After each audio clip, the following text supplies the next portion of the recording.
डर, रहस्य, प्रतिशोध, सब कहानियों की एक ही दुनिया। Welcome to Manoj Storyverse. घने जंगल और पहाड़ियों के बीच बसा था एक छोटा सा गांव कालिंदीपुर। दिन में यह गांव बिल्कुल शांत और सामान्य लगता था, लेकिन यहाँ की एक जगह से लोग बहुत डरते थे। गांव के आखिरी छोर पर खड़ा था एक पुराना और टूटा हुआ मकान। इतना पुराना कि गांव में किसी को भी नहीं पता था कि वहां कभी कौन रहता था।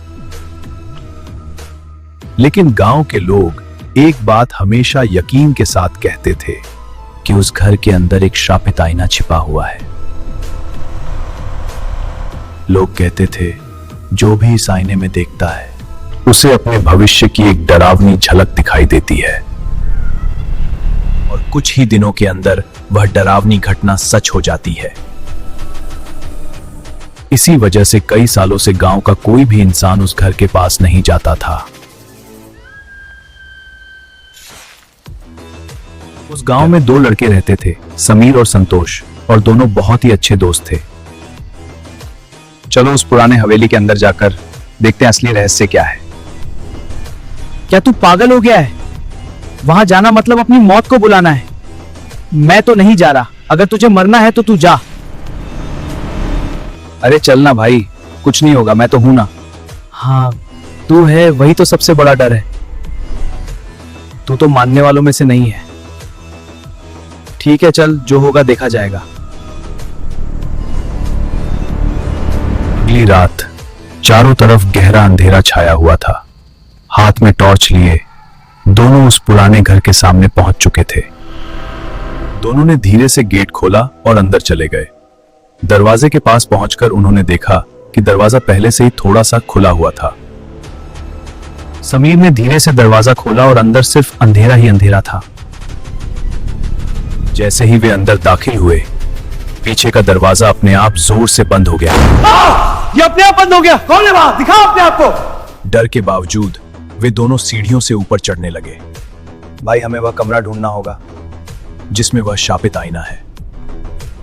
ऊपर पहुंचकर वे एक कमरे में दाखिल हुए जहां दीवार पर एक पुराना आईना लगा था।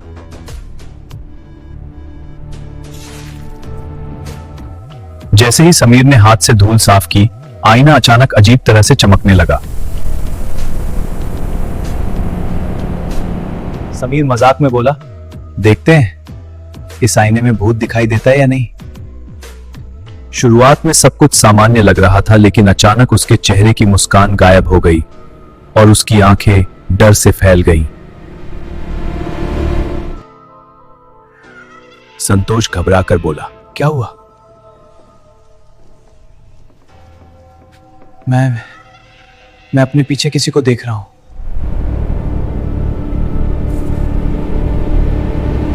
लेकिन जब उन्होंने पीछे मुड़कर देखा, वहां कोई भी नहीं था। और जब वे दोबारा आईने की तरफ देखे तो आईना बिल्कुल सामान्य था। नहीं, शायद ये मेरा वहम था। जैसे ही वे कमरे से बाहर जाने लगे, अचानक पीछे से किसी की फुसफुसाहट सुनाई दी। अरे, कहां जा रहे हो? मुझे देखोगे नहीं? और तभी आईने के अंदर से एक भयानक आत्मा बाहर आने लगी।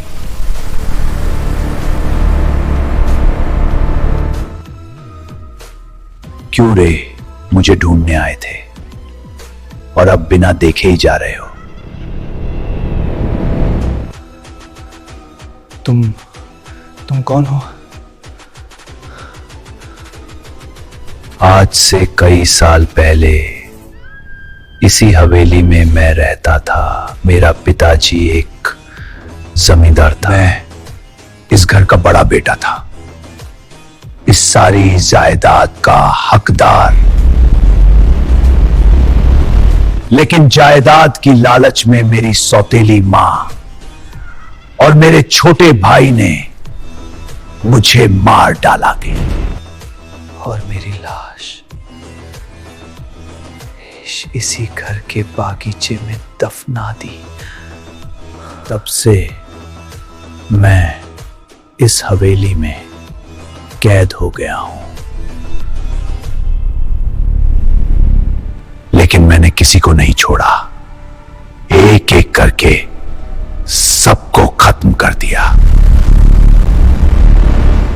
तुम लोग बहुत बड़ी गलती कर चुके हो, अब तुम्हारी बारी है। हमें छोड़ दो, हम तुम्हें मुक्ति दिलाएंगे। मुक्ति? सच में क्या तुम मुझे आजाद करोगे? हाँ, लेकिन तुम्हारी मुक्ति कैसे होगी ये तुम्हें ही बताना होगा। अगर मेरे शरीर के बचे हुए हिस्सों का अंतिम संस्कार कर दोगे तो मुझे मुक्ति मिल जाएगी। लेकिन तुम्हें कहां दफनाया गया था?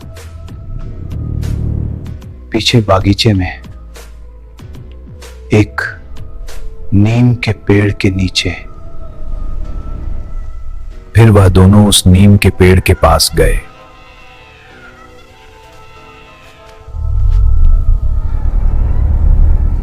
वहां जाकर वह दोनों गड्ढे खोदना शुरू कर देते हैं।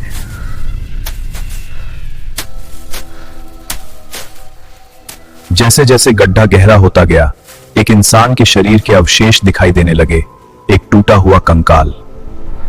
फिर डर और झिझक के बावजूद उन्होंने उस कंकाल को धीरे धीरे बाहर निकालना शुरू किया। मिट्टी से लिपटा हुआ वो टूटा हुआ शरीर अब उनके सामने था।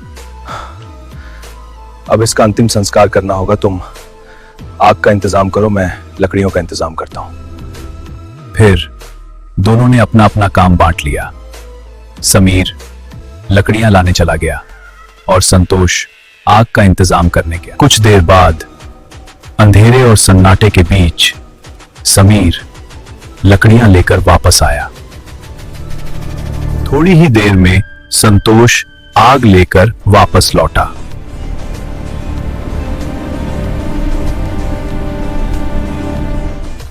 जल्दी करो भाई, हमारे पास ज्यादा समय नहीं है। सुबह होने से पहले हमें ये काम खत्म करना होगा। संतोष ये लो और एक यहां रख दो। दोनों ने मिलकर वहीं पर चिता तैयार करना शुरू कर दिया। दोनों ने मिलकर उस कंकाल को उठाया और बहुत सावधानी से उसे चिता पर रख दिया। फिर समीर ने चिता को आग दी और उसी के साथ उस आत्मा का अंतिम संस्कार शुरू हो गया। जैसे ही चिता जलने लगी, उस घर के भीतर से एक काली परछाई धुएं की तरह उठती हुई दिखाई दी। बेचारा, आखिरकार उसे मुक्ति मिल ही गई। देखते ही देखते रात बीत गई और सुबह हो गई।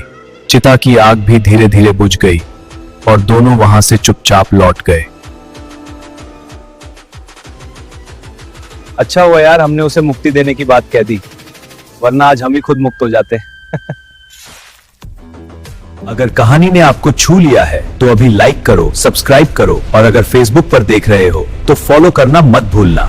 Welcome to Manoj स्टोरीवर्स।